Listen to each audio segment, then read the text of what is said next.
Welcome to Author. My name is Sven Davison, and today I have a continuation with Cherie Kephart, where she's talking about marketing and publishing and really all the different steps you need to take if you want to go the indie route, and also the value of writers' conferences. So here we go. You wrote the book, and then what happened? Did you write it for yourself? Did you actually write it with the idea of maybe publishing it someday? And then, if so, how did that whole process happen? Well, the first reason to write it again was because I wanted someone to actually have written the book for me. Like, I wanted that connection and that inspiration from someone else who had suffered like I was. It wasn't there, so I wrote it. The idea behind writing it was to help other people in my position, to give us a voice, because there's hundreds of thousands of people in the United States alone that are undiagnosed and don't know why they're so sick. And so I wanted to reach those people.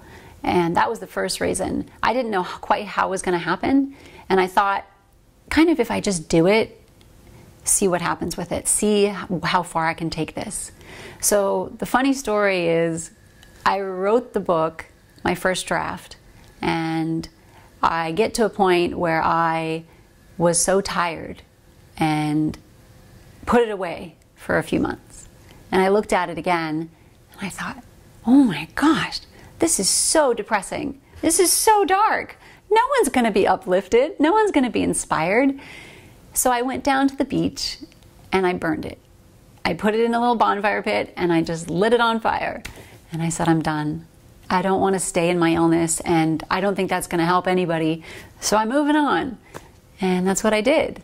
Then I think it was about a year later, everybody kept asking me, how's your book coming? How's your book coming? And I told them what I did. I burned it. I don't want anything to do with it. And they looked at me like I was kind of crazy. And they're like, really? I'm like, yeah, I just want to move on. And I just want to focus on healing, because I was still in the throes of like my health challenges. So I had lunch with a friend one day, and he said, how's your book coming? And I told him what I did. I burned it. I really don't want anything to do with it. So then he said to me, he says, have you ever read the book Larry's Kidney? And I said, no. And that was it. He didn't say anything else. A few days later, the book Larry's Kidney shows up at my doorstep.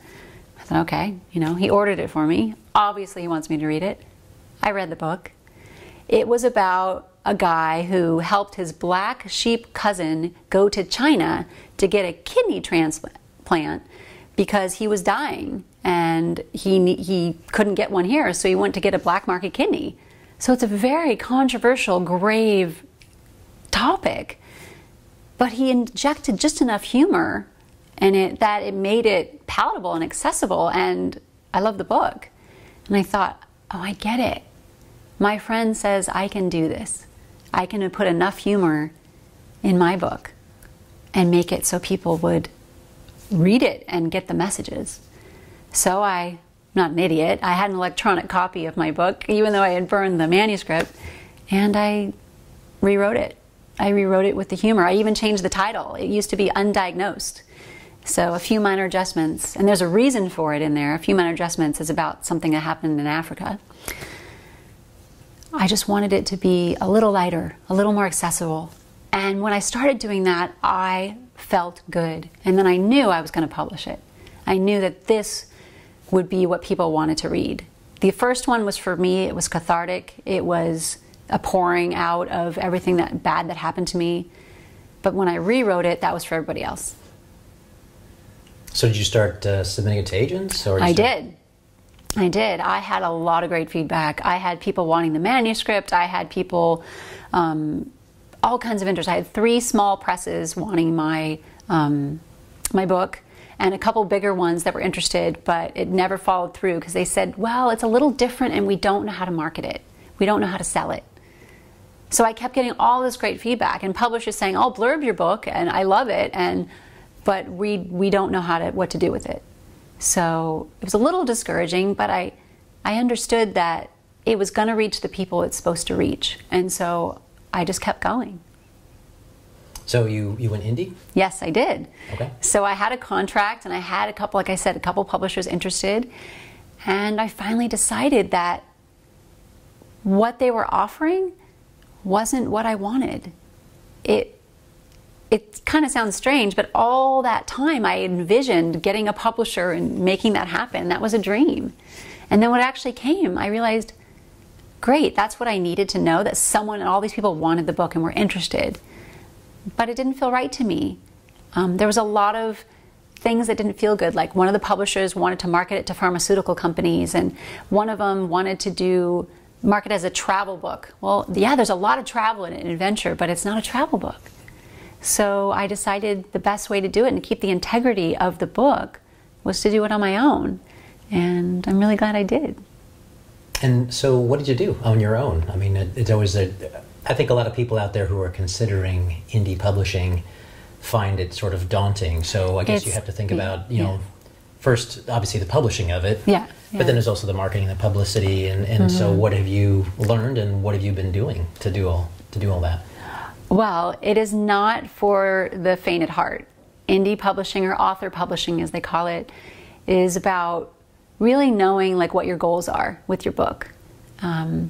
So the hardest part really is you need a team.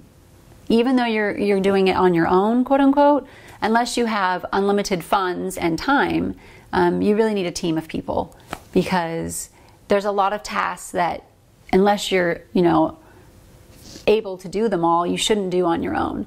So you need to get a good book cover and a designer that does book covers and interior layout. You need a great team of editors and beta readers, and then you need someone who can consult with you on publicity and marketing. So it's really about finding your goals, finding your budget, and what you want from your book. For me, I just want to get the message out. I want to help inspire as many people as I can who are suffering from this or who need some inspiration. I have a lot of people that read it and say, I don't have any illness or going on, but I'm so inspired and I'm sharing it with friends. So I think it's like you have to be clear on what you want from publishing, because publishing really isn't the prize for me. It's like what happens because of the book and connecting with readers. So you have to have stamina. You have to, with indie publishing, you have to have stamina. You have to know what you're in for. And it's a lot of work. And I had to farm out a lot because it's, you know, I still have my health stuff to consider, and that is always my #1 priority. But indie publishing is so rewarding too, because you get to really keep the integrity of your book and your message. Just make sure you're open to advice and learning about the process and getting whatever it is you need along the way, because you can't do it on your own. So how did you find these people, like your beta readers and your editors? These are people you knew before, or these are people sort of as you went along, you discovered them, or a little both? Or kind of both. I was fortunate to go to a writing conference about 8 years ago, my first one, and I met so many wonderful people, and I got invited to a writing group, and I went, and I'm still in that writing group now, 8 years later or 9 years later, and they're wonderful. And nobody in that group writes nonfiction or memoir. They all write something different. So there's someone who writes horror, someone who writes romance, someone who writes World War II novels, someone who writes like crazy satires like squirrels going through interdimensional like portals through a dryer, you know, a washer dryer. So we have a whole spectrum. And so I learned a lot from them. And then it was just networking, continually going to conferences, getting myself out there, joining groups online, meeting other writers, and just being open to like, well, trading. Like if someone has a book they're working on and I have my book, can we read each other's and give each other some advice? And definitely getting some good editors, getting a good team, like a developmental editor to say, okay, your book's good. This is what happened to me. Your book's great. Actually, the first 2/3 are amazing. And I thought, oh yeah, I know, my book's doing well. My book's great. It's ready to go, right? No, the last third, not so good. It's not easy to end a memoir. She had me cut out 14 chapters of my book. Because she said, and I said, wait a minute, those chapters are amazing. What do you, she goes, those are brilliant. You're great. Writing's great. The messages are good, but they're not needed. So she says, what I want you to do is take those 14 chapters and take one line from each of those chapters, the essence of those chapters. Then insert those 14 lines throughout the rest of your book. And then read it and let me know what you think. So I accepted her challenge. I said, okay, I'm convinced that she's going to have me put back in the chapters, right? I do what she says. I cut them out. I put the 14 lines in. I read the book again. Oh, it's so much better. So much better. So the point is, if you go indie, you still have to be open and work with people to get it to that level where it's indistinguishable from another book that's published by, say, like one of the big 5 publishing houses. You want to give everybody the opportunity to see the books as equals, and then they can judge just on the writing and the story, not the package that it comes in. So make sure your editing's tight, your book cover's good, all of that stuff. And then when the book's done and polished and you feel it's ready to go, have one more look at it and make sure that it's really good. So we met at the Southern California Writers Conference, and you were speaking at that conference. Yes, and so did that happen because you met MSG, beforehand? And yeah. Or so okay. Well, I've been going to that conference for quite a few years, and I love it. Everybody's been really nurturing and wonderful. And he approached me about doing a workshop next year at the February one, which I hope to still do. And then he asked me, he says, you know what, we have a spot, a guest speaking spot if you're interested, and not a lot of time before the conference. And I said, okay. I didn't know what I was going to say and what I was going to talk about. And I had about a week to plan. And I thought, I'm going to do it. I learned long ago that say yes and then figure out how afterwards. And so I just went for it. And then I was able to meet you, and I had a couple other people come up to me, and I'm doing interviews with them, and things are happening, and just being out there and being open and meeting other like-minded people, other authors. I mean, I think that's what we have to do. I think the beauty of being an author is the bond we have. We don't really compete with each other. Yeah. We elevate each other. You can be really lonely as an author, or yes. you can, go out and try to seek other people who are sitting in these, dark rooms writing all the time. But, yes, that's true. Yeah. No, there's both. There's both. And I think that's why the conferences help so much, is we get out of our little cave and we get to, befriend other people and oh God, we're going through the same stuff, or oh, we can talk, or got great advice for that, or oh, I can help you with that, or I can't, but I know someone who can. Did you find the publicist too at a writers conference? I did earlier this year at the Southern California Writers Conference in San Diego. Okay. She was there, and I gave her my book, and she decides whether she wanted to work with me or not, because she says she doesn't work with just anybody, and she loved my book, and so there I went. That's great. Yeah. Nice. So far you're happy? Things are I'm happy. It's going really well, and it just started though. I mean, I've been talking about my book for about 2 years, because 2 years ago a piece of it was performed in a showcase, the first San Diego memoir showcase, and so an actress performed a scene from my memoir on stage. It was awesome, and so people wanted the book then, and I'm like, it's not done, so it's been a long time coming for this, and now I'm just excited to just get out there and tell people about it and speak about it. And how did that come about, where you had this the San Diego memoir, the showcase? Yeah, that's a good question. Well, I met a woman who told me about a writing group, and I went to the writing group for a little while. It was a memoir writing group, and she announced that they were going to try this and told me to apply, so I did. And I just keep open, because I think online and in writing forums and other writers, if we just keep connecting, people share things and say, hey, there's this contest, or hey, here's this thing. My book's already won 3 awards. One of them was that, and 2 this year. And it's just by me going to events and learning about these things and just putting my work out there and trying. Are you able to write right now? Or are you pretty much full-time publicity? Or what are you...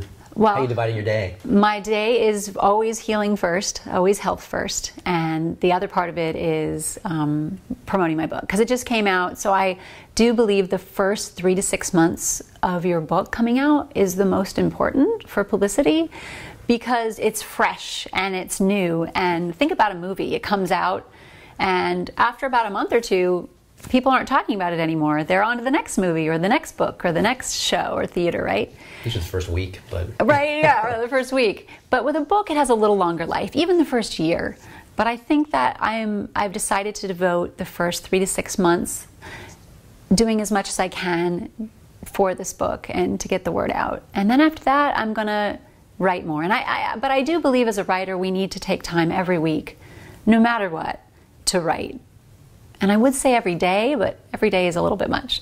Yeah. So once a week, if you can just find even an hour, and I do, even if it's writing an article, promoting the book, or anything.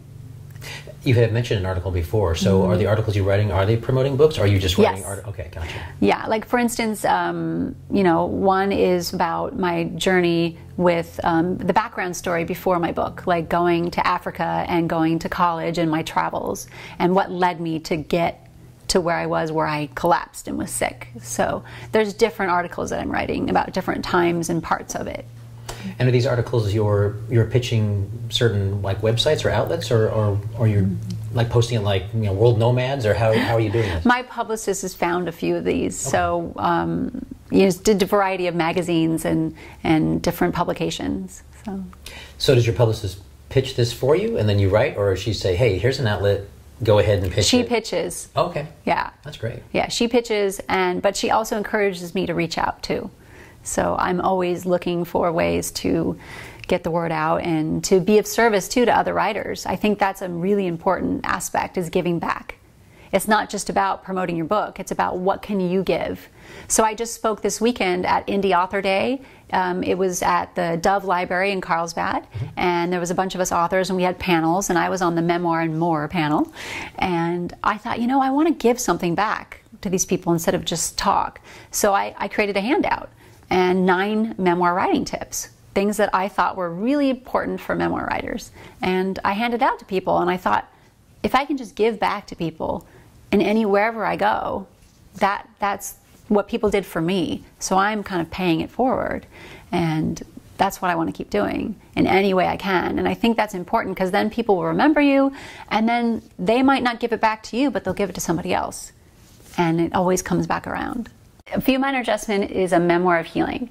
It is about searching for a diagnosis to a mysterious illness that almost killed me several times. And in the end, I heal even without a clear diagnosis. So it's giving hope and inspiration to people who are suffering from a mysterious illness, and they go along the journey with me from Africa when I first got sick, all around the world, back to California, and going from doctor to doctor, doing experimental treatments, and trying to find what's wrong with me. And I was dying and I didn't know why. Please subscribe so my dad can make more videos like this. Thank you.